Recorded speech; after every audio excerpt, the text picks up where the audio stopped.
A poor little girl looks at a restaurant on Christmas and says to her mother, "They eat every day, and we don't always have food.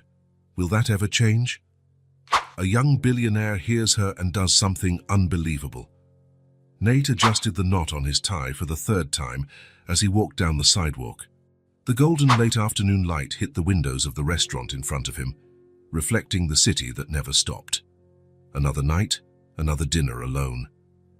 At 30, he had built a small but solid empire. His financial consulting firm grew each month. Clients trusted him, and his bank account proved his success was real.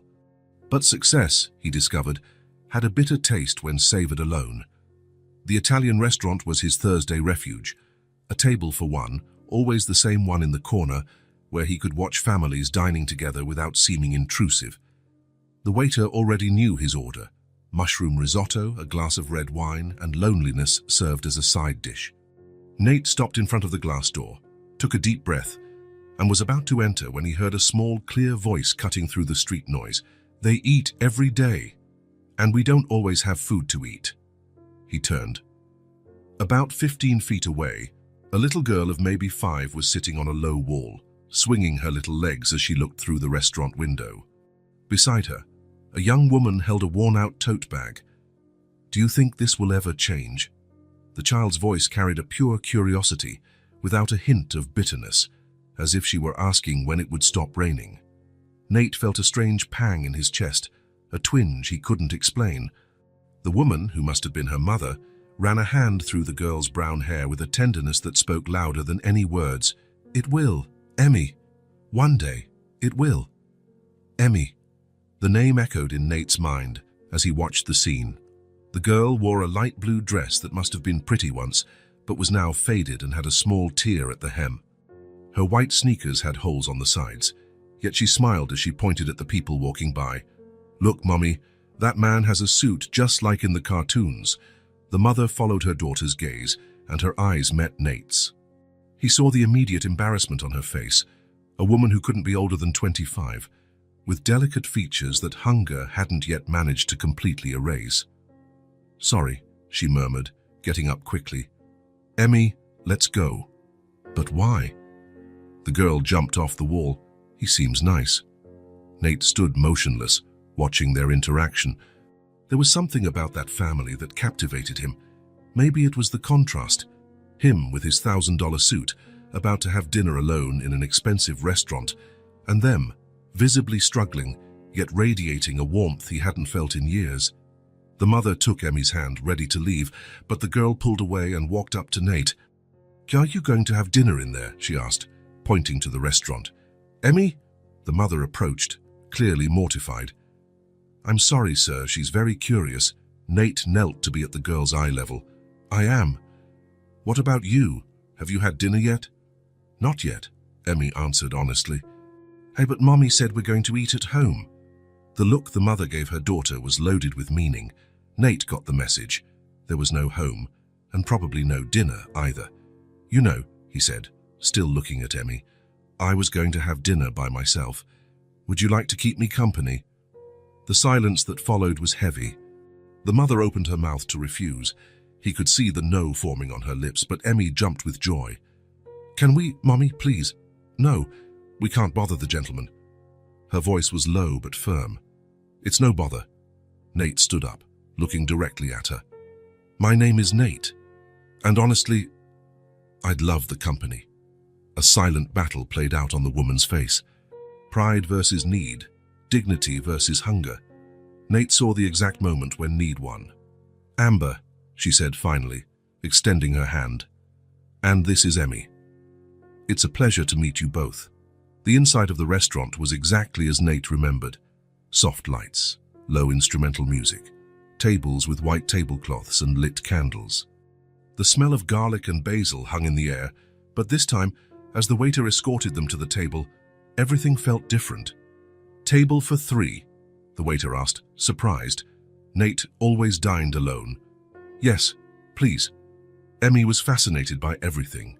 She touched the tablecloth with reverence, as if it were made of silk.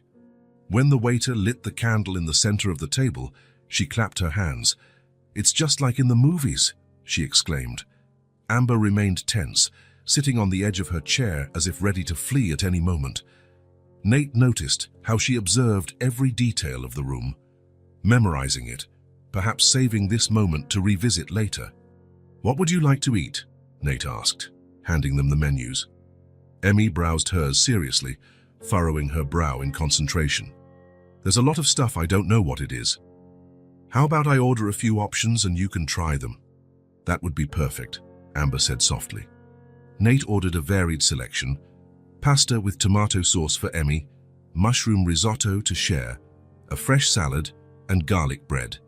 Nothing too elaborate, but enough for a decent meal. The waiter also brought ice water and orange juice for Emmy, who held the glass with both hands as if it were a treasure. "Can I drink it all?" she asked her mother. "Of course, sweetie." While they waited, Emmy told him about her favorite doll, which was in her mother's bag. The doll's name was Lucy, and she had yellow hair that she always combed before bed. "She's my best friend," Emmy explained. "When I have nightmares, she protects me." "What kind of nightmares?" Nate asked, genuinely curious. "Sometimes I dream I'm lost and can't find Mommy, but then Lucy shows up and shows me the way." Amber held her daughter's hand for a moment, and Nate noticed her eyes glistening slightly. "Emmy has a very strong imagination," Amber said. "She makes up stories all the time." "I like to draw too," Emmy added. "I draw clouds because they look like cotton candy." "Have you ever had cotton candy?" "Yes, I have, a long time ago. I've never had it, but it must be delicious, sweet like a cloud." The food arrived, and Emmy's eyes went wide. The plate of pasta steamed in front of her, and she looked at her mother as if asking for permission to believe it was real. "You can eat, sweetie," Amber said softly. Emmy picked up her fork and began to eat carefully, as if she didn't want to waste a single strand of pasta. Nate watched her savor every bite, closing her eyes in pleasure. "Is it good?" he asked. "It's the best food in the world," she replied with her mouth full, making Nate smile. Amber ate in silence, but Nate noticed that she too was savoring every bite. There was a quiet gratitude in her movements, an awareness that this meal was precious. "What do you do for work?" Amber asked, trying to keep the conversation going. "Financial consulting. I help people organize their businesses, investments, things like that." "That must be interesting." "Sometimes." Nate took a bite of his risotto. "And you?" There was a pause. "I'm between jobs at the moment." The answer was careful, and Nate didn't press. He was beginning to understand that their story was more complex than it appeared. "Mommy used to work at a coffee shop," Emmy offered, "but the boss was very mean." "Emmy," Amber murmured. "It's true. He yelled at everyone. And he wouldn't let Mommy take food home." Nate felt the tension build and changed the subject. "Emmy, do you go to school? I'm starting next semester." She smiled, showing a new tooth coming in. "I'm going to learn to read real books, not just the ones with pictures." "Do you know any letters already?" "I can write my name." Emmy took a napkin and, with a finger dipped in her water glass, wrote Emmy in crooked letters. "Very good," Nate applauded, and she beamed with pride. "Mommy taught me. She's very smart." Amber blushed slightly.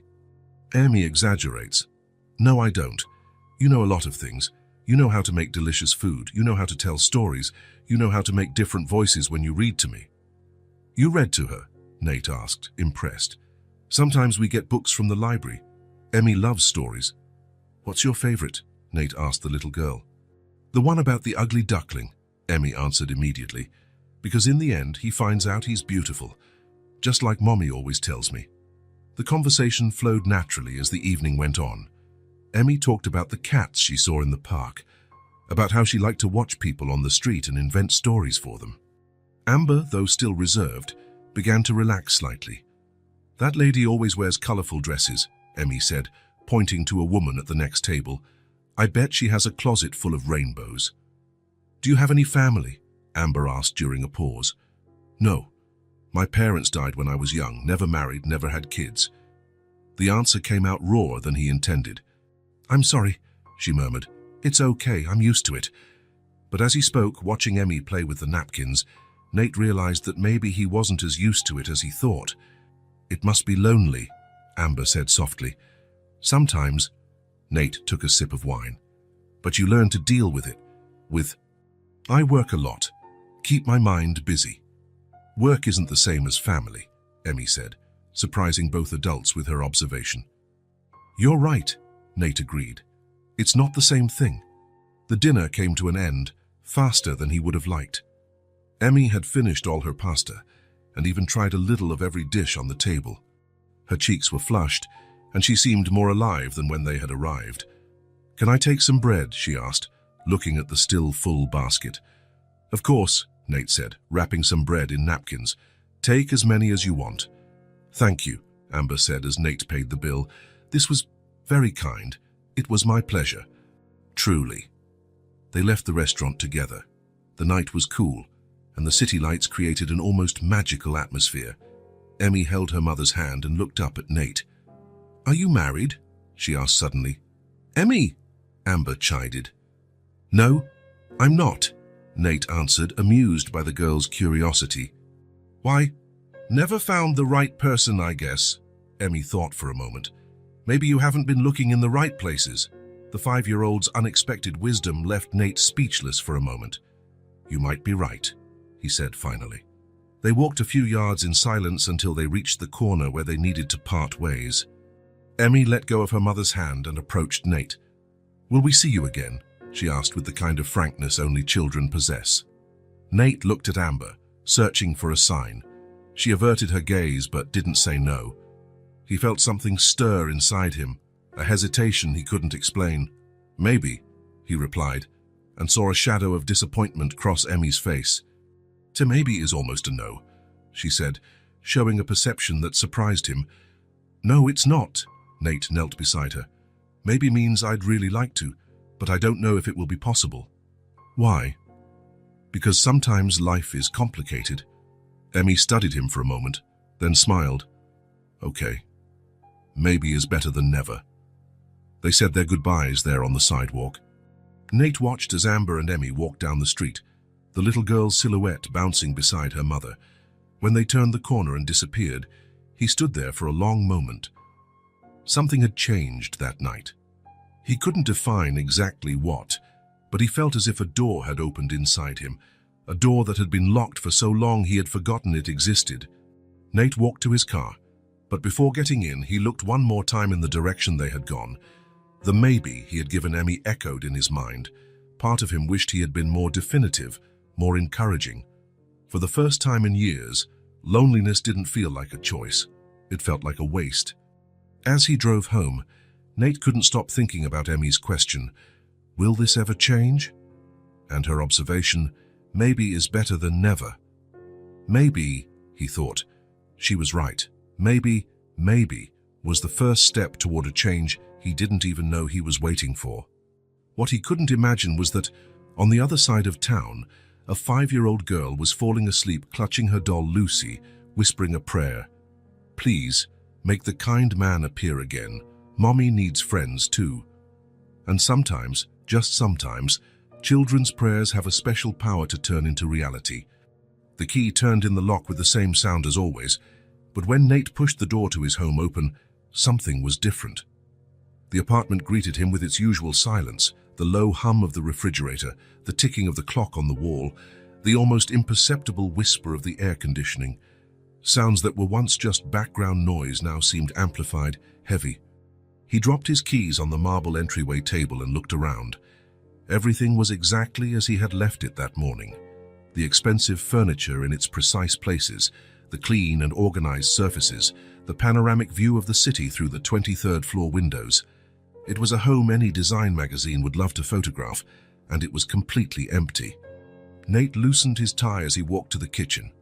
He opened the refrigerator out of habit, finding the same options as always.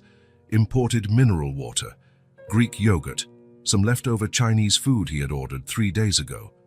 He closed the door without taking anything. The echo of his footsteps on the hardwood floor resounded through the hallway. When was the last time he had noticed that sound? When was the last time the silence had bothered him this way? He threw himself onto the leather sofa, picked up the remote, and turned on the television. The day's news unfolded on the screen.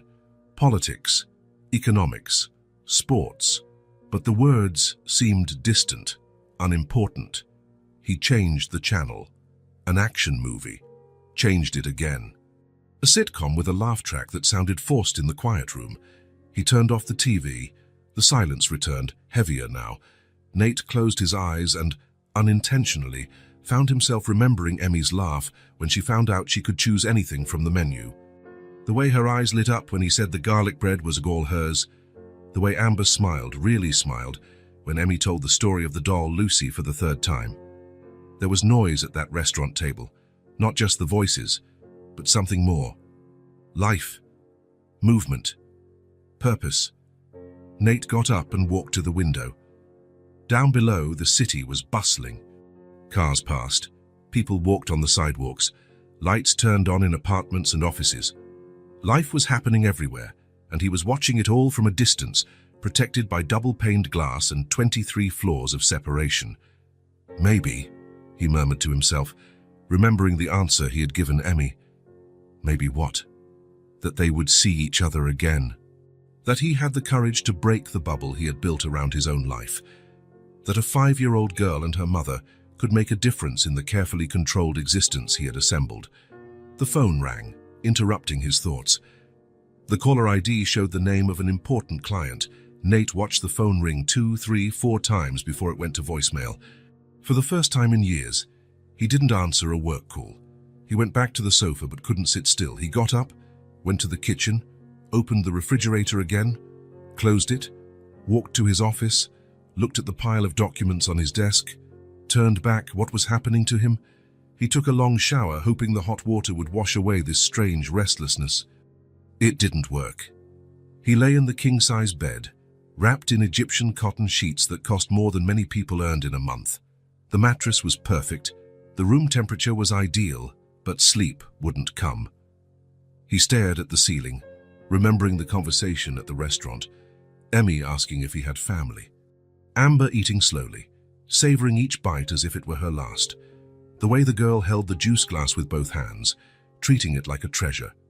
Work isn't the same as family, she had said, 5 years old, and she already understood something that he at 30E was just beginning to grasp. Nate turned over in bed, then turned again. The digital clock read 2:30 a.m. when he finally fell asleep, but it was a restless sleep, full of fragmented dreams where he tried to find 2 silhouettes walking down dark streets.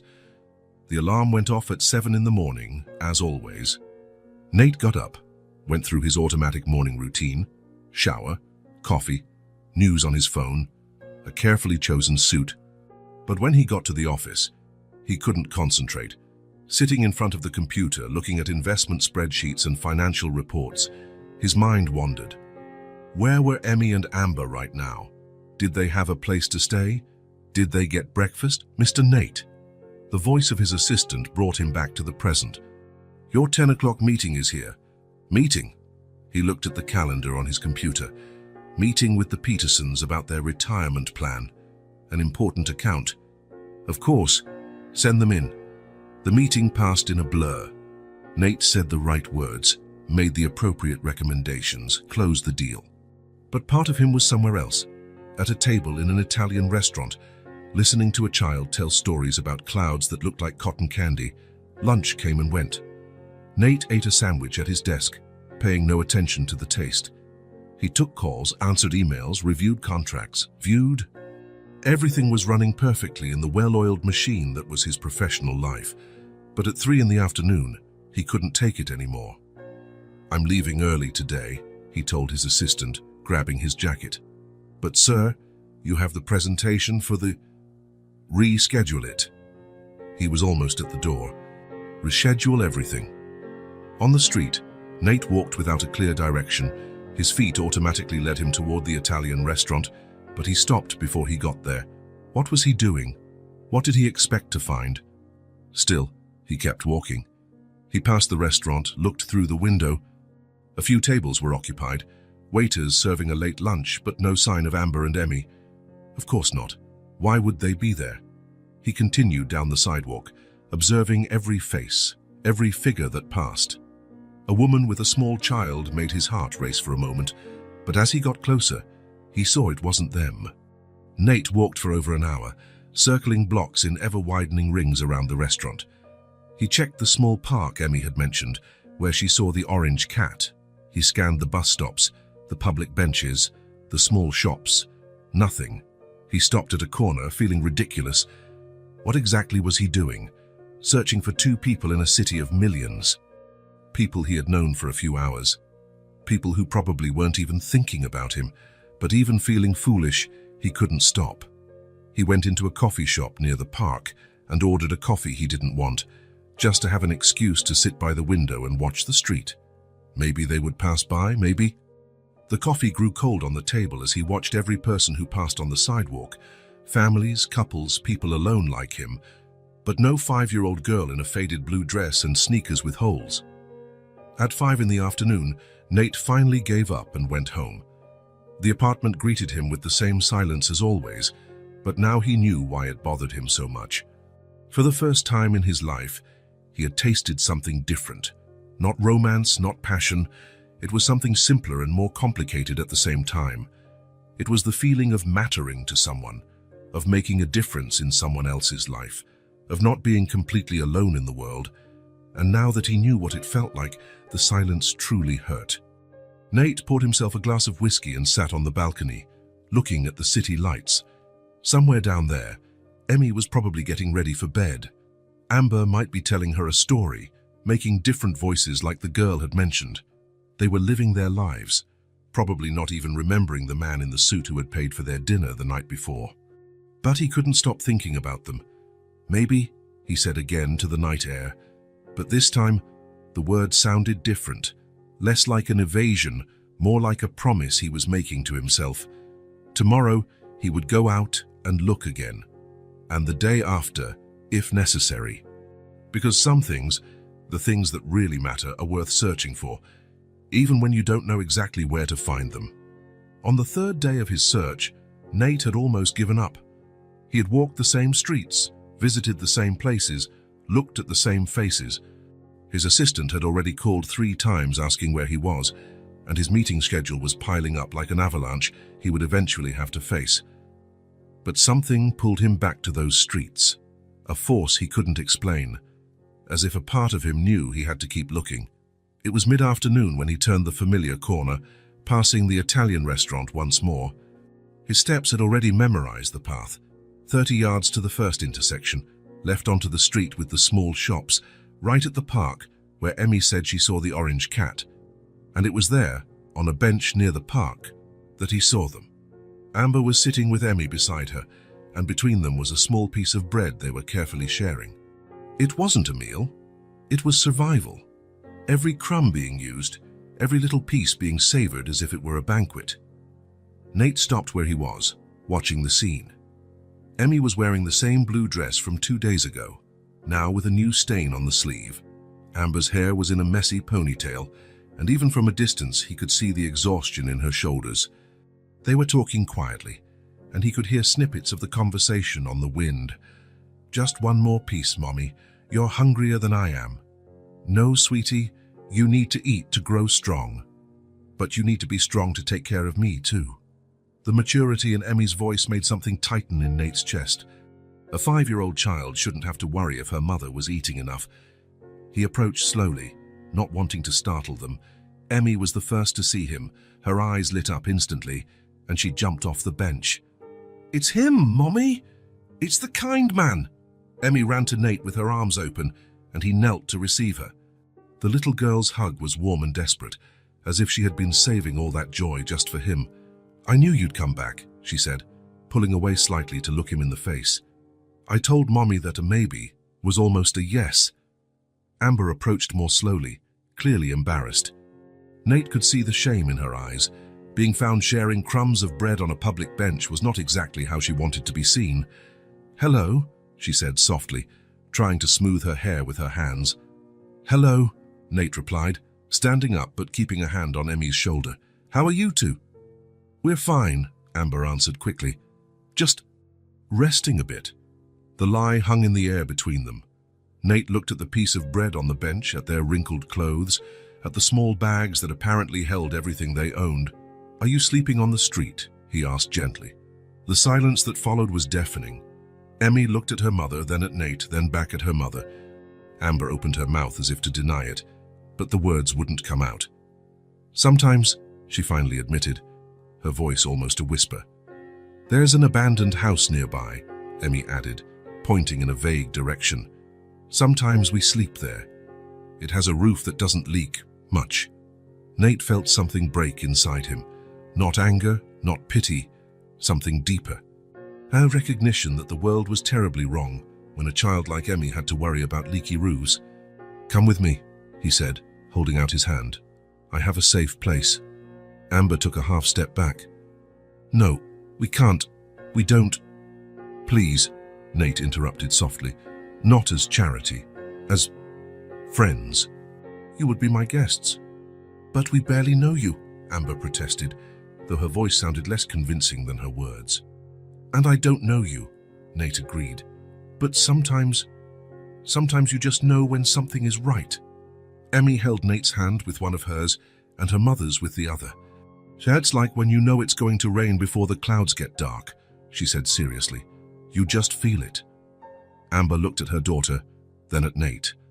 He could see the battle happening in her eyes, fear against hope, pride against need. "Why would you do this?" she asked. Nate thought for a moment. "Because last night I had dinner alone again, and I realized I don't want to do that anymore. Because Emmy made me laugh for the first time in months. Because..." He paused, searching for the right words. "Because some things just matter." Emmy squeezed his hand. "And because you're good," she added. Good people help good people." Amber closed her eyes for a moment, took a deep breath, and when she opened them again, there was a quiet surrender in them.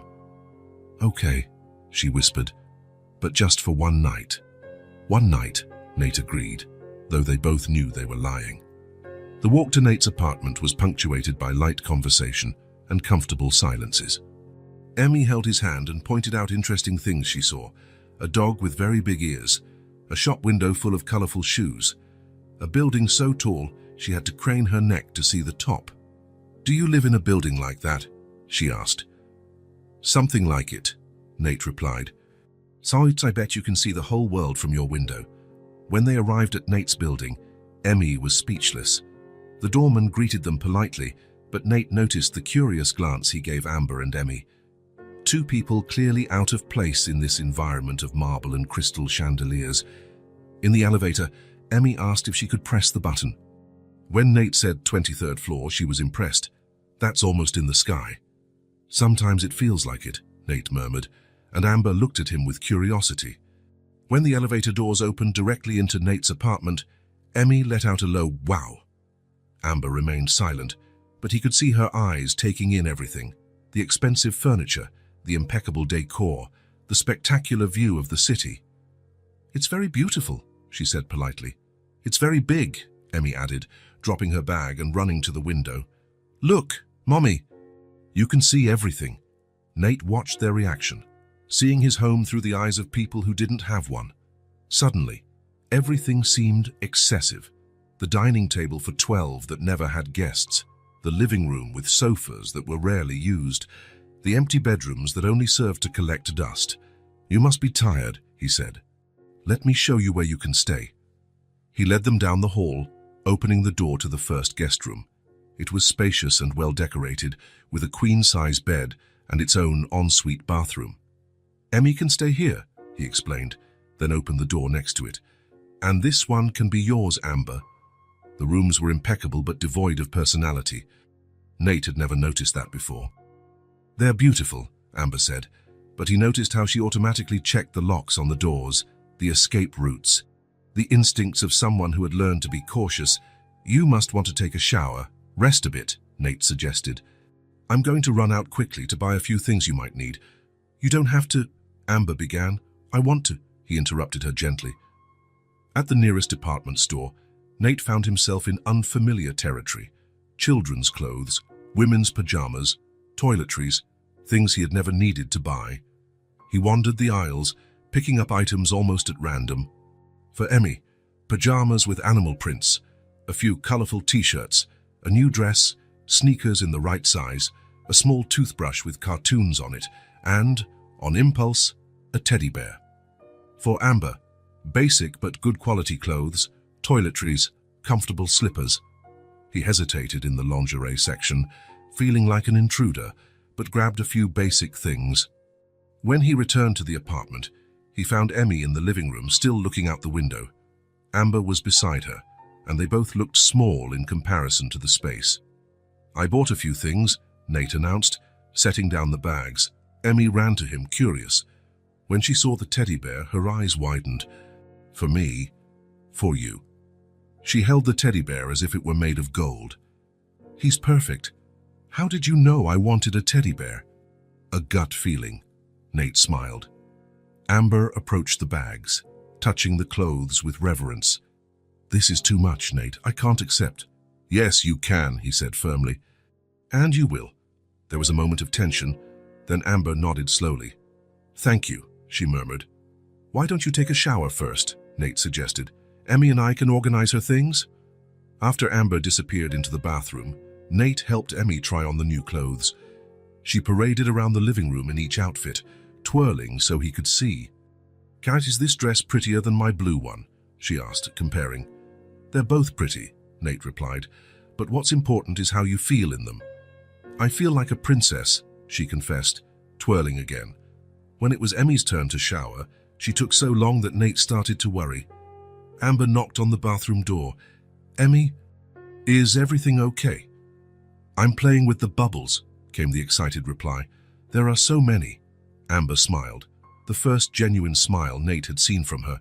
"She's never had a real bathtub," she explained softly. "Just quick showers in public restrooms." Later, when they were both clean and dressed in new clothes, Nate took them to see the tidied-up rooms.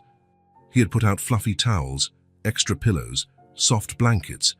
Emmy's teddy bear was on the small table next to the bed. "It's like a fancy hotel," Emmy said in awe. Nate laughed. "Better than a hotel. It's your home." "Temporarily," Amber corrected quickly. "Of course," Nate agreed, but his words lacked conviction. Emmy jumped on the bed, testing its softness. "It feels like a cloud," she exclaimed, sinking into the mattress. "Mommy, come feel, it's just like a real cloud." Amber sat on the edge of the bed, running her hand over the sheets. "It's very soft," she agreed. "Do you think I can dream that I'm flying?" Emmy asked Nate. "I think you can dream of anything you want." While Emmy explored her new temporary room, Amber pulled Nate aside. "I need to tell you something," she said quietly, "about how we ended up like this." Nate waited, not pushing. "I was married," she began, the words coming out slowly. "Emmy's father, David, he drank a lot. At first it was just on weekends, then every day." She paused, looking over at where Emmy was playing. "When he died, it was a car accident. He was driving drunk. I thought maybe things would get better. But then I found out about the debts. He had lost everything gambling, had borrowed money from dangerous people. We lost the house, the car, everything." Nate felt anger grow inside him, not at the situation, but at the injustice of it. The people he owed money to. They didn't care that he was dead. They wanted me to pay. We had to run. "How long have you been on the streets?" Nate asked softly. 3 months. Her voice was almost inaudible. "Emmy thinks it's an adventure." "I let her think that." "You don't have family, friends?" Amber shook her head. "David isolated me from everyone, and my family. They never approved of him. When I married him, they said they didn't want to see me anymore." Nate processed the information. A young woman, alone, with a small child, no resources, no support. And yet, she had kept Emmy happy, protected, full of hope. "You're incredible," he said finally. Amber looked at him, surprised. "What? You kept her safe? You kept her happy? In an impossible situation, you did what you had to do." Tears welled up in Amber's eyes. "I don't feel incredible. I feel like a failure." "You're not," Nate said firmly. "You're the strongest mother I've ever met." Emmy appeared in the hallway, interrupting the moment. "Can I sleep with the teddy bear?" "Of course you can," Nate replied. "And can I play with the teddy bear before I go to sleep?" "You can play as much as you want." Emmy smiled and ran back to her room. Amber followed her. and Nate heard fragments of their conversation as she put her daughter to bed. "He's nice, isn't he, Mommy?"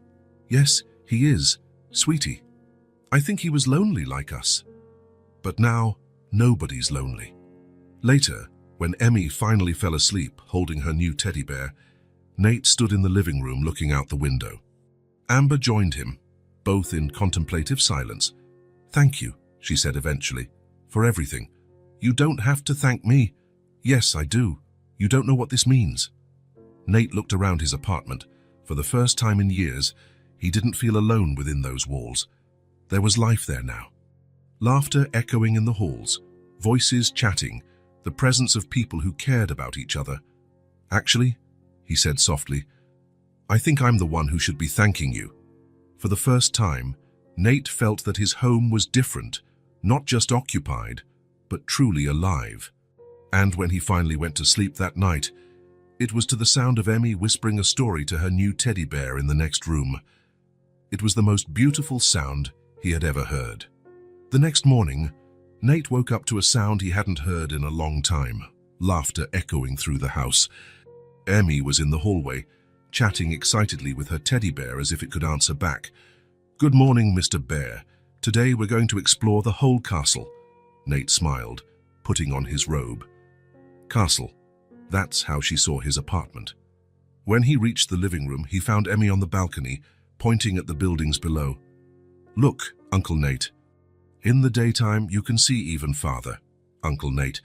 Something warm spread through his chest when he heard those words. "Good morning, Princess.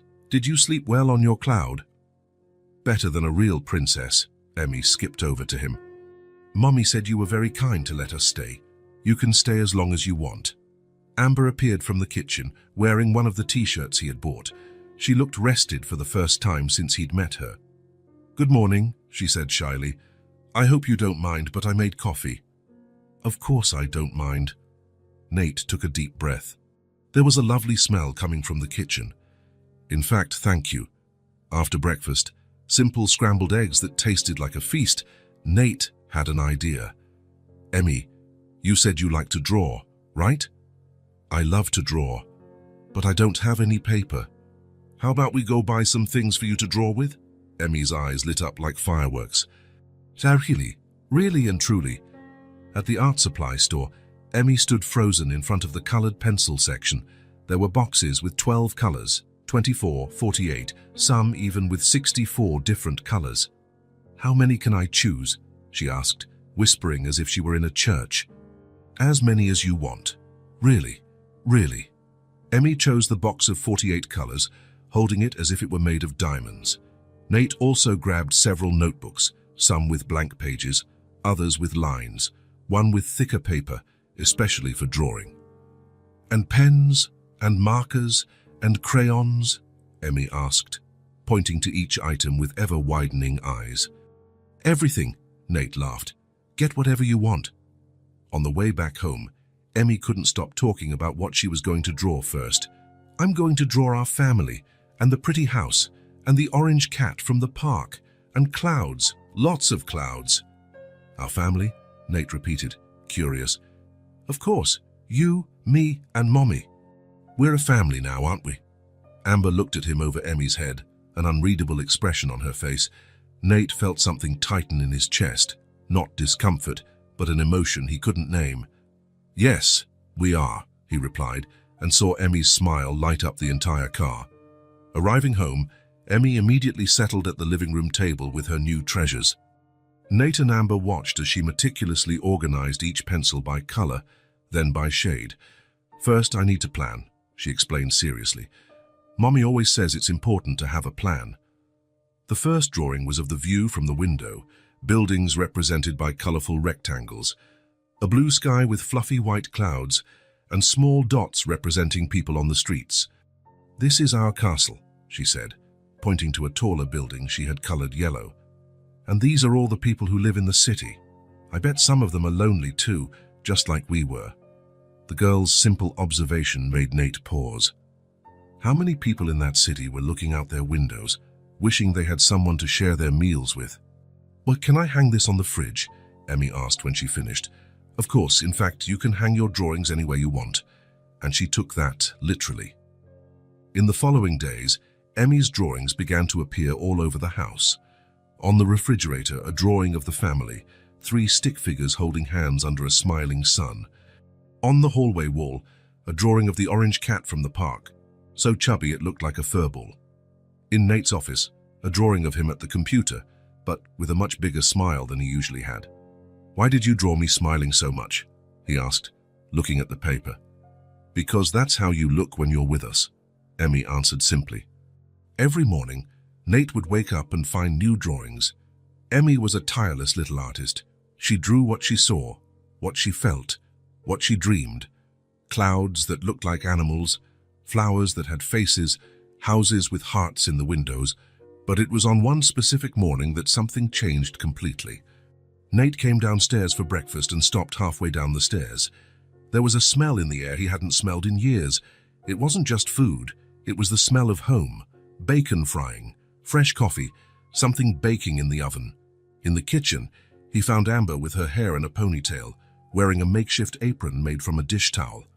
She was at the stove, stirring eggs in a pan while slices of toast waited on a tray. "You did this?" he asked, still half in shock. Amber turned, her cheeks slightly flushed. "I thought I could give back a little. I hope you don't mind." "Mind?" Nate took another deep breath, letting the wonderful smell envelop all his senses. "Fav, this house hasn't smelled like home in a long time." The smile she gave him was different from all the others. Not shy, not grateful, genuinely happy. Emmy is getting dressed. She insisted on making orange juice, the special way. "The special way, with lots of love mixed in," Amber laughed. According to her, it's the secret ingredient.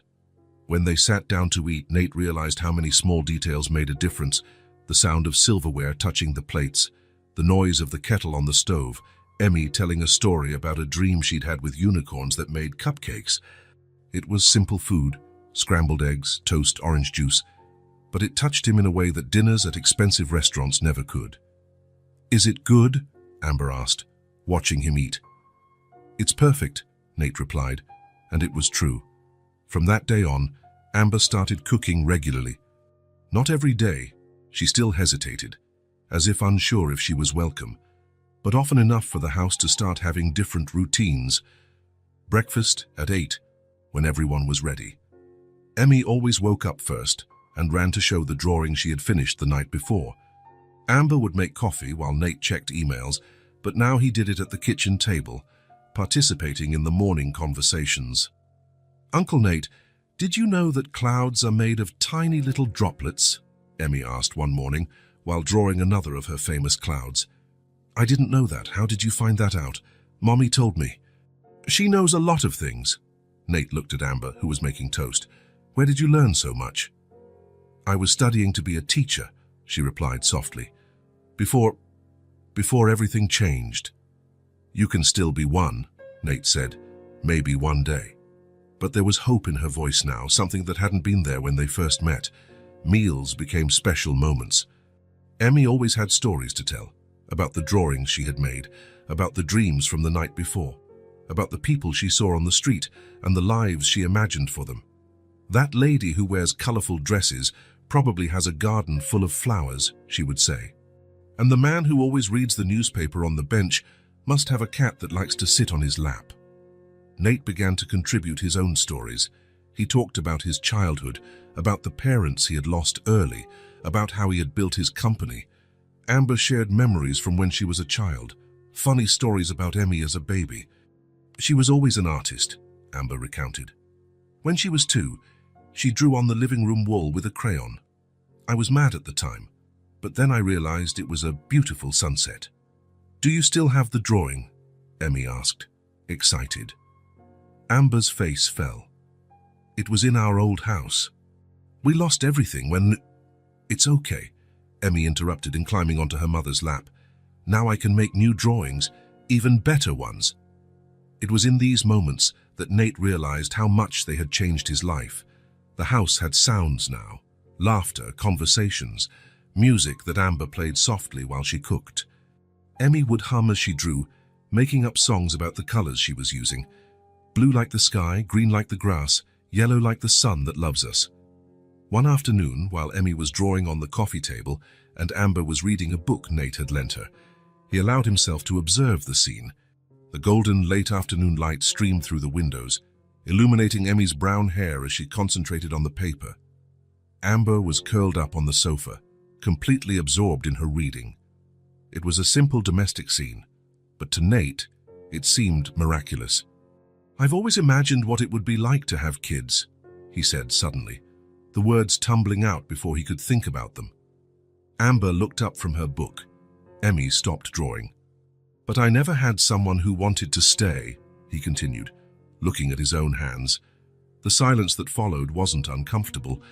It was the kind of silence that happens when important truths are spoken. Emmy got up from the table and walked over to him.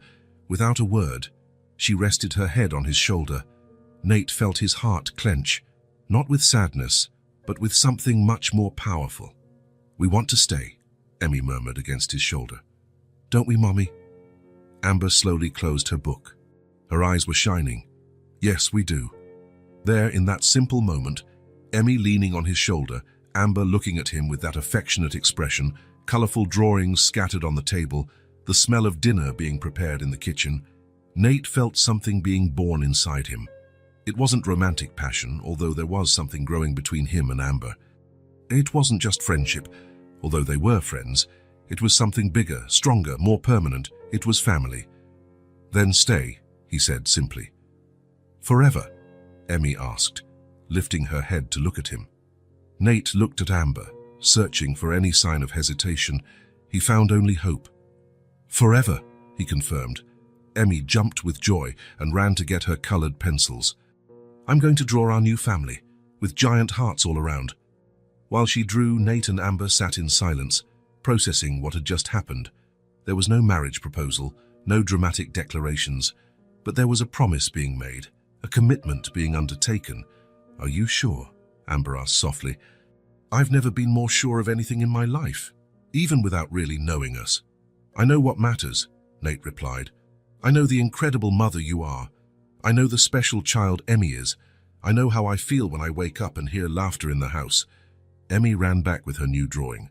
It was the three of them holding hands under a sun with a huge smile. Around them, red and pink hearts floated like balloons. "Done," she announced. "Our official family." "It's perfect," Nate said, and it really was. That night, after Emmy had gone to bed, Nate found another drawing stuck to the refrigerator door. It was him, Amber, and Emmy in a house, not a high-rise apartment, but a house with a garden, trees, and a white picket fence. In the corner, written in crooked letters, was "Our Forever Home." Nate stared at the drawing for a long time. It was the future through the eyes of a 5-year-old, and for the first time in his life, a future he truly wanted. The call came on a Tuesday morning, interrupting the breakfast that had become sacred for the three of them. Nate looked at the caller ID and sighed. "It's work," he said to Amber, who was serving pancakes to Emmy. "I have to take this." "Go ahead, Uncle Nate," Emmy said with her mouth full. "We'll wait for you to finish the dragon story." The call lasted 15 minutes, and when Nate returned to the table, his expression had changed. "I have to travel," he announced, sitting down heavily in his chair. "A client in Chicago is in serious trouble. I'll have to be there for 3 or 4 days." "It's okay," Amber replied quickly, but Nate noticed the tension that appeared in her shoulders. "You'll stay here, of course. The house is yours too." "Of course," she repeated, but she didn't look him in the eye. Emmy, oblivious to the tension between the adults, continued eating her pancakes. "Are you going on a plane?" "I'll draw a plane for you to take." "I am, Princess, and I'd love to take your drawing." Nate left the next day, carrying in his briefcase a drawing from Emmy, a blue airplane with smiling clouds around it. During the ride to the airport, he called home twice, once to confirm they were okay, another to remind Amber where the emergency numbers were. "They'll be fine," he muttered to himself in the airport terminal. "It's just a work trip." But there was something in the way Amber said goodbye that left him uneasy. In Chicago, Nate tried to focus on the client's problems, a family business on the brink of bankruptcy due to mismanagement, but his mind constantly wandered back home. He called every night to talk to Emmy, who excitedly recounted the new drawings she had made and the stories her mom had invented. Mommy made up a story about a princess who lived on a cloud, Emmy told him on the first night, and the princess had a castle just like ours. That's cool, and is Mommy okay? She's fine, but she looks out the window sometimes. I think she misses you. On the second night, Emmy was quieter. Is everything okay there, princess? Everything's fine. Just, when are you coming back exactly? The day after tomorrow. Why? No reason, just wanted to know. On the third night, it was Amber who answered the phone. How are you two? Nate asked. We're fine. Emmy's sleeping. She seemed a little off yesterday. Did something happen? A long pause. No. She just misses you. And you? Another pause. Me too. But there was something in her voice, a distance that Nate couldn't interpret. Amber, is everything really okay? Yes, it is. You need to focus on work. We'll see you when you get back. The phone clicked off, leaving Nate with a bad feeling in his stomach. On the other side of the city, Amber stood by the phone for a long time. The house was too quiet without Nate.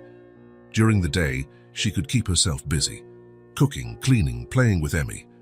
But at night, when Emmy was asleep, the thoughts came like a flood. What was she doing here, living in a fantasy that couldn't last forever? Amber walked to the living room window, looking at the city lights. 3 weeks. They had been in Nate's house for 3 weeks, living like a family, pretending it was real. But it wasn't real. Nate had a life, responsibilities, a routine that existed long before they appeared. And them. They were a parenthesis, a good deed that had lasted longer than it should have. He has a life, she murmured to herself, and we just passed through it. The sentence echoed in the empty room, gaining weight with each repetition.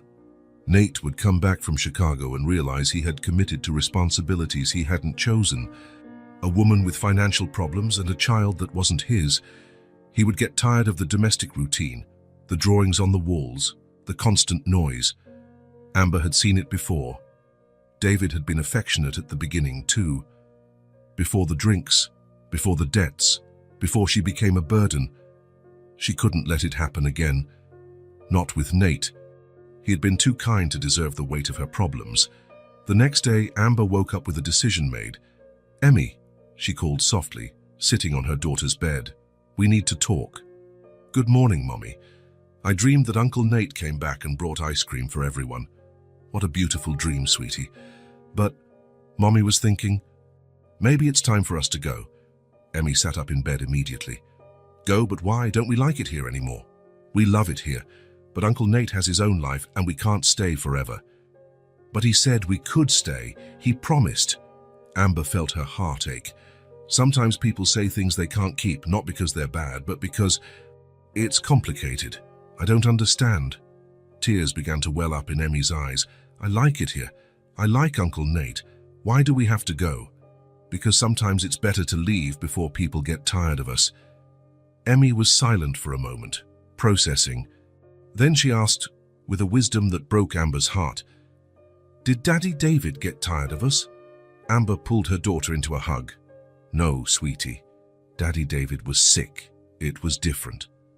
And is Uncle Nate going to get sick too? No, Emmy. But it's better if we leave before things change.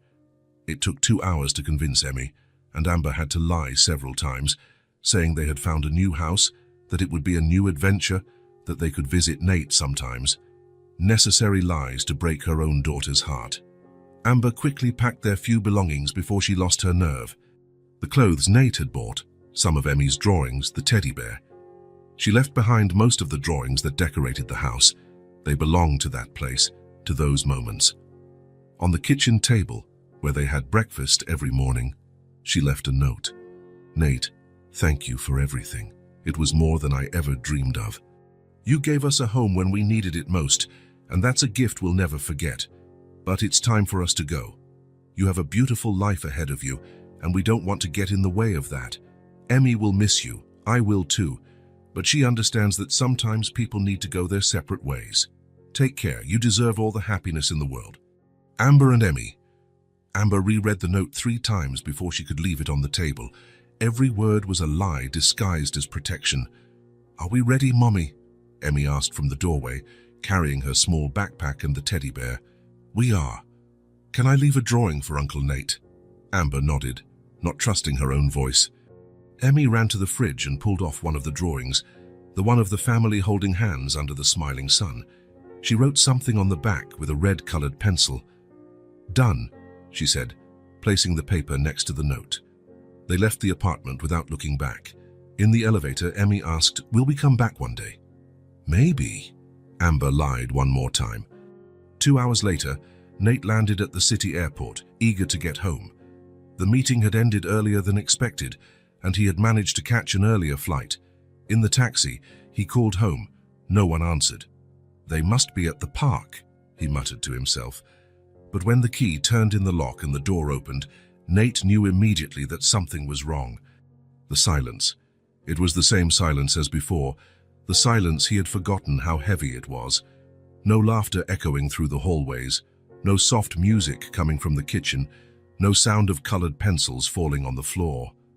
"Amber," he called out, knowing there would be no answer. "Emmy." He walked through the house like a ghost. Emmy's room was too tidy, too empty. Amber's room had the bed made with military precision. In the kitchen, he found the note. Nate read it once, then again, then one more time. The words danced on the page, not making sense. "It's time for us to go. You have a beautiful life ahead of you. We don't want to get in the way of that." Next to the note, Emmy's drawing. Nate turned it over and read the message written in red pencil. "For Uncle Nate, thank you for being my heart daddy. I love you forever. Emmy." Nate sat down heavily in the chair where he had breakfast with them every morning. The table was too clean, too organized, as if they had never existed, but he knew they had existed, because now, without them, the house wasn't just silent, it was dead. Nate looked around the kitchen where Amber had cooked, where Emmy had laughed, where they had built something he didn't even know he was looking for, and he realized a truth that hit him like a punch. They hadn't just passed through his life, they were his life, and now they were gone. Nate sat in the kitchen for an hour, just staring at the note. Amber's words echoed in his mind like a painful refrain. "It's time for us to go." As if the time they spent together had an expiration date he didn't know about.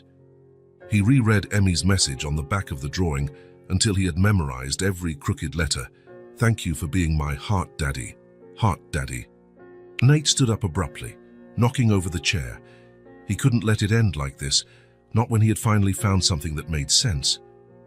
He grabbed his car keys and left the apartment, with no clear destination in mind, only the certainty that he had to find them. He drove through the city streets like a man possessed. He checked the park where Emmy liked to see the orange cat. He passed the Italian restaurant where it all began.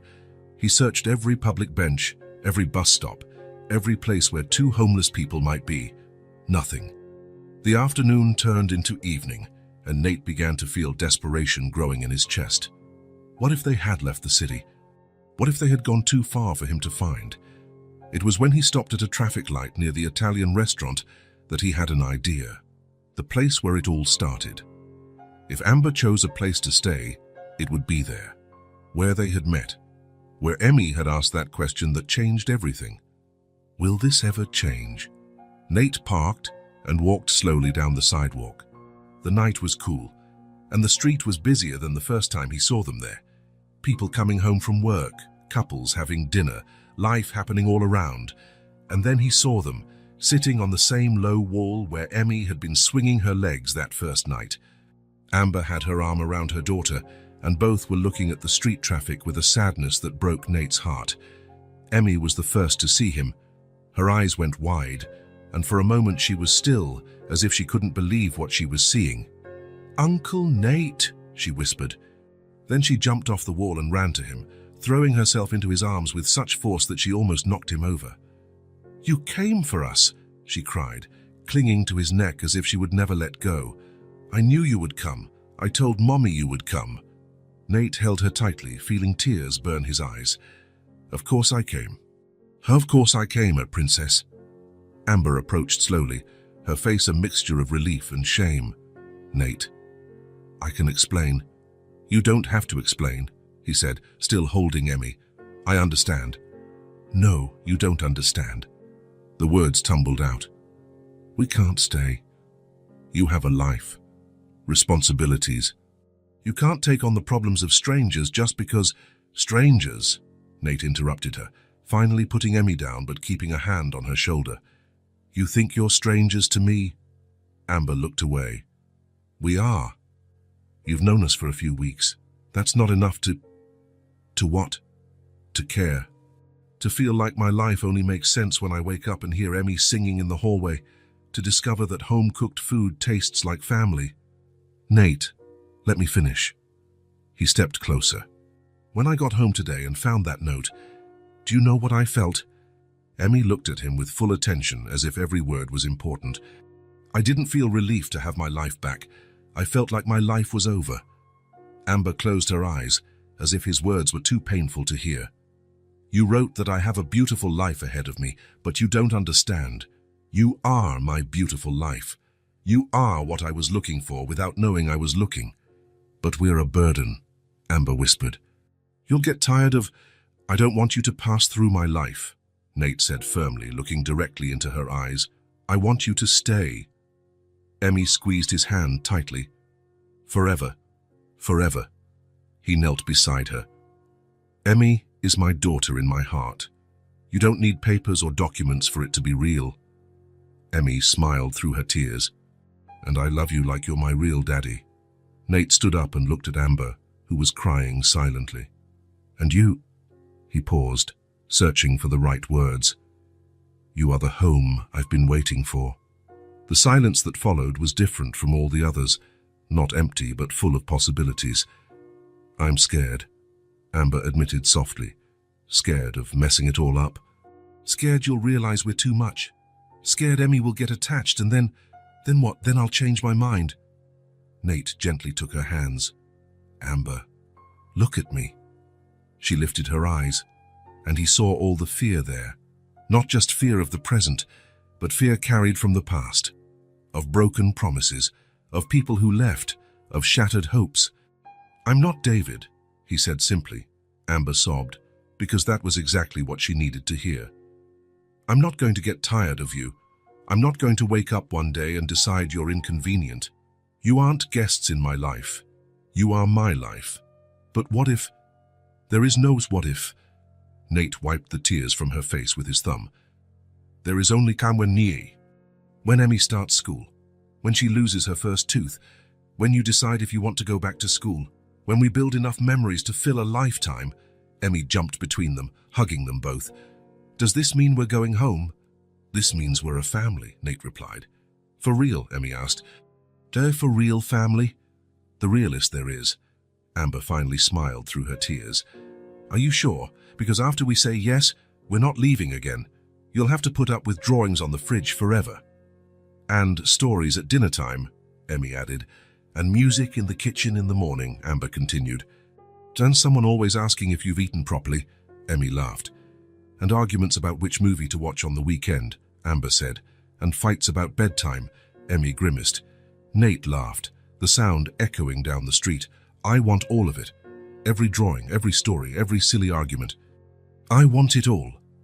Amber held out her hand, and when he took it, it was as if something clicked into place.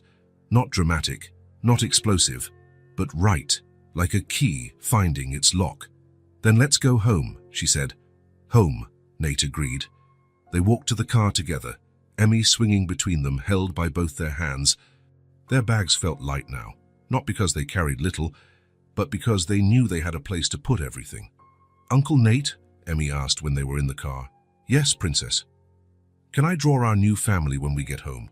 You can draw as many families as you want. I'm going to draw a different one every day, so we never forget how good it is to be a family. In the front seat, Amber held Nate's hand as he drove. It was a simple touch, but it was loaded with promises. When they got to the building, Emmy ran ahead to press the elevator button. 23rd floor, she announced to the doorman, who smiled. Welcome back, the man said, and it was true. They were coming back. Not as guests, not as temporary visitors, but as part of something real. When the apartment door opened, Emmy ran straight to her room. "I'm going to check if my teddy bear missed me." Nate and Amber stood in the entryway, looking at the house that had become a home. "Thank you," she whispered. "Thank you," he replied, "for teaching me what family is." And when Emmy yelled from her room, the teddy bear was crying because he missed me, but now he's happy. They both knew they were exactly where they belonged. The Saturday after they returned, Nate woke up with a mission. Over the past few days, he had watched Emmy play with her one teddy bear and Amber wear the same 3 t-shirts in rotation. They had the essentials, but they didn't truly have things that were their own. "I'm going out for a bit," he announced after breakfast. "Important things to do." "Can I come with you?" Emmy asked, licking jam from her fingers. "Not today, Princess. It's a surprise." Emmy pouted. "I don't like surprises. They make me nervous." Nate knelt beside her. "What kind of surprises make you nervous?" "The bad surprises, like when Daddy David said he had a surprise and then yelled at Mommy." Nate's heart ached. Those weren't real surprises, they were lies. Real surprises are good things we do because we love someone. Like presents. Like making someone's special room even more special. Emmy's eyes lit up. "Are you going to make my room more special?" "I'm going to make your room perfect for a princess who draws clouds." In the first store, Nate found himself lost amidst aisles of children's clothes. Our saleswoman approached, smiling. "Can I help you? I need clothes for a 5-year-old girl, everything, from the basics to," he paused, thinking, "to clothes for a princess who likes to draw." "How sweet. Is it for your daughter?" The word hit him like a lightning bolt. "It is. For my daughter." 2 hours later, Nate left the store carrying bags full of colorful dresses, comfortable pants, t-shirts with animal prints, soft pajamas, socks with funny patterns, and a pink coat that the saleswoman guaranteed every 5-year-old girl would love. In the toy store, he went slower. He observed each aisle, imagining what would make Emmy smile. Dolls that seemed to have personalities, building sets for creative minds, books with colorful illustrations, puzzles with landscapes she would love. "For what age?" asked another salesman. 5 years old. She likes to draw, to make up stories, to ask questions about everything." A little artist." "We have a special section." The special section had drawing tables, small easels, paints, brushes, different kinds of notebooks, and even a kit for making her own illustrated stories. "I'll take it all," Nate said, without hesitation. For Amber, it was harder. He didn't know her tastes as well, but he knew she liked to read. He had seen how her eyes lit up when she browsed the books on his shelf. At the bookstore, he chose novels, biographies, cookbooks, and some on child education that he thought she might find interesting. In the women's clothing store, he felt even more lost. An older saleswoman with a motherly air came to his rescue. "Is this for your wife?" Nate hesitated. "For someone very special. She's a mother, smart, strong. She's been through some hard times recently." "I understand. Let's find things that will make her feel beautiful again." Comfortable but elegant clothes. Soft sweaters, well-fitting pants, simple but pretty dresses. Nothing extravagant, but all good quality. Clothes that said, "You deserve nice things." Back at the apartment, Nate found Amber and Emmy in the living room. Emmy was drawing while Amber read one of the books from his shelf. "He's here." Emmy jumped up. "Where's my surprise?" "Patience, Princess. First, I need to get everything ready." Nate took the bags to Emmy's room and closed the door. For the next 3 hours, he transformed the space. He organized the new clothes in the closet, arranged by color and type. He put the books on a low shelf where she could reach them herself.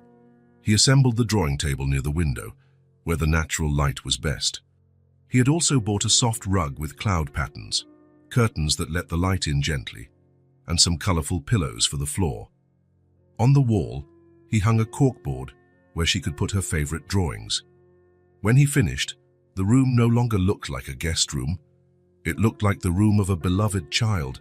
In Amber's room, he was more discreet. He organized the new clothes in the closet, placed the books on a table beside the bed, and replaced the towels with softer ones. Nothing dramatic, but all thoughtfully done. "Done!" he announced, returning to the living room. Emmy ran to the room and stopped at the door. speechless. "It's a real princess room." She entered slowly, touching each thing as if it were magic. The cloud rug, the drawing table, the books at the perfect height. "Is all this mine?" she asked, whispering. "All yours." Emmy threw herself into his arms. "You're the best daddy in the whole world." "Daddy." The word echoed in Nate's heart like a bell. Amber appeared at the door and watched in silence. Nate noticed she was emotional but trying to hide it. "Amber, your room too." "You didn't have to," she said softly. "You've already done too much." "No, I haven't. I did what any father and any man who cares would do." She nodded, not trusting her voice. In the following days, Nate watched as small changes transformed the dynamic of the house. Emmy spent hours at the drawing table, creating entire worlds with her new pencils. Amber read before bed, and Nate would sometimes hear her turning pages late into the night. But what touched him most was how he felt taking care of them. For years, he had taken care of companies, of investments, of numbers on spreadsheets, important but abstract things. Now he was taking care of real lives. He checked if Emmy was warm enough, if Amber was eating well, if they were both happy. It was a completely different kind of responsibility, and for the first time, he felt he was doing something that truly mattered. "You're different," Amber commented one night as they washed dishes together. "Different how?" "More light, as if you found something you were looking for." Nate slowly dried a plate, thinking, "I think that's exactly it. I spent years building a life that looked right on paper, but was empty inside. And now I wake up in the morning, and I know why I'm waking up." One particularly quiet afternoon, Emmy was organizing her drawings in a pile on the living room floor. She had so many that she had created a system: family, animals, clouds, home. "Uncle Nate, can you help me choose which ones go on my bedroom board?" Nate sat on the floor beside her, flipping through the drawings. There were some new ones he hadn't seen. One of him reading the newspaper on the sofa, one of Amber cooking, one of the three of them watching TV together. "These are beautiful, Emmy. You draw our life." "It's because it's a happy life," she said simply. Drawings of happy lives turn out prettier. They were choosing when Emmy stopped and looked at him with that seriousness that sometimes took hold of her. "Uncle Nate, can I ask an important question?" "Of course." "Are you going to be my daddy forever? For real forever?" Nate felt his heart race. He knew this moment would come, but he wasn't prepared for the intensity of the question. He knelt on the floor and held her small hands in his. "If you want me to," he said slowly, choosing each word, "I want to be your dad from now on. And I promise you'll get to study, play, and grow up with everything you deserve." Emmy studied him for a moment, as if measuring the weight of his words. "And you won't change your mind? Even if I make a mess? Even if I cry sometimes? Even if I ask too many questions? Especially because of those things," Nate smiled. "Because that's what daughters do. And that's what dads love." "Then I want you to," she said, throwing herself into his arms. "Yes, I do, Daddy. I already love you." "Daddy." Nate hugged her tightly, feeling tears burn his eyes. 29 years of life, and he had never felt anything as powerful as hearing that word directed at him. "I love you too, Princess. More than you can imagine." In the kitchen, Amber was preparing dinner when she heard the conversation. She stopped what she was doing and listened, her hands trembling slightly. This was it. The moment she had both feared and longed for. The moment Emmy would get a real father, someone who would stay, someone who would protect her. Tears began to stream slowly down Amber's face. Not tears of sadness, but of deep relief. Relief in knowing her daughter would have what she could never give her alone: stability, security, a father who would love her unconditionally. For the first time since David's death, for the first time since they lost everything, Amber allowed herself to trust completely. To trust that this time would be different. To trust that Nate wasn't just a kind man passing through their lives, but someone who had chosen to stay. To trust without fear. When Nate appeared in the kitchen a few minutes later, carrying Emmy in his arms, Amber tried to hide that she had been crying. "Is everything okay?" he asked, noticing her red eyes. "It's perfect," she replied. And it was true. Mommy, Uncle Nate. Daddy Nate is going to be my daddy forever. Amber smiled, looking at Nate over Emmy's head. We're so lucky, aren't we? Our luck, Nate agreed, and in the way he said our, Amber knew he wasn't just talking about Emmy. He was talking about all of them. That night, after Emmy went to sleep in her lovingly prepared room, after Amber retreated with a new book, Nate stood in the living room looking out the window. 3 months ago, he would look at that same view every night, feeling disconnected from the world below. Now he no longer needed to look outside for life. Life was right here inside, in the carefully prepared rooms, in the drawings on the fridge, in the soft sound of pages turning in the next room. It was in the word Daddy, spoken with absolute confidence, in the smile of a woman who finally allowed herself to believe that good things could last. For the first time in his life, Nate was taking care of something that truly mattered, not numbers or businesses, but 2 lives that had become as essential as breathing, and tomorrow he would wake up again knowing exactly why it was worth waking up. 6 months later, the morning arrived with the familiar sound of small bare feet running down the hallway. Emmy appeared in the kitchen already dressed in her school uniform, her hair in a slightly crooked ponytail she had tried to do herself. Good morning, Daddy. Good morning, Mommy. Nate looked up from the laptop where he was checking emails. Good morning, Princess. Did you manage the ponytail on your own today? Almost. Mommy just had to fix it a little. Amber smiled from the sink where she was preparing breakfast. Soft music played on the radio, a jazz station that had become the soundtrack to their mornings. She danced discreetly as she stirred the eggs in the pan, a scene so mundane that Nate sometimes forgot how he had ever lived without it. What's for breakfast today? Emmy asked, climbing into her chair. Scrambled eggs, toast and... Amber built the suspense. Special pancakes for presentation day. Oh! Emmy clapped her hands. I almost forgot. Today I'm showing my project about family to the class. 3 weeks ago, the teacher had asked each child to prepare a presentation about their family. Emmy had worked on the project every night, choosing photos, drawing, telling stories. Are you nervous? Nate asked, sitting beside her. A little bit, but Mrs. Martinez said that every family is different and special in its own way. And how is our family special? Amber asked, serving the pancakes. Because it was chosen with the heart, Emmy answered seriously. We weren't born together, but we chose each other. Nate felt that familiar tightening in his chest, the kind of emotion that still caught him by surprise, even after all these months. After breakfast, while Emmy brushed her teeth, Nate and Amber cleaned the kitchen together. It was a dance they had perfected over time. He rinsed and she dried, conversations flowing naturally. Will you be able to leave early today? Amber asked. I'll try. I want to hear how the presentation went. I'm ready. Emmy appeared, carrying her backpack and a folder with her project. On the way to school, she reviewed what she was going to say one more time. First, I'm going to show the picture of when we met at the restaurant. We don't have a picture of when we met, Nate reminded her. I drew it. It looks pretty close.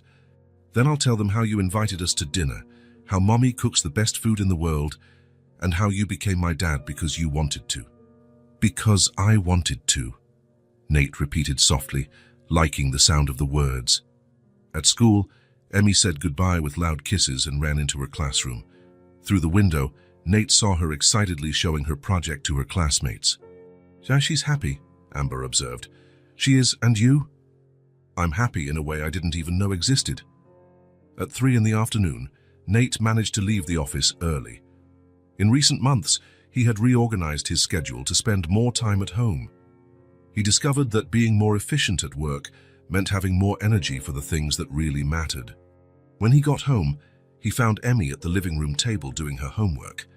Amber was in the kitchen preparing dinner, the usual low music playing on the radio. Daddy! Emmy ran to him.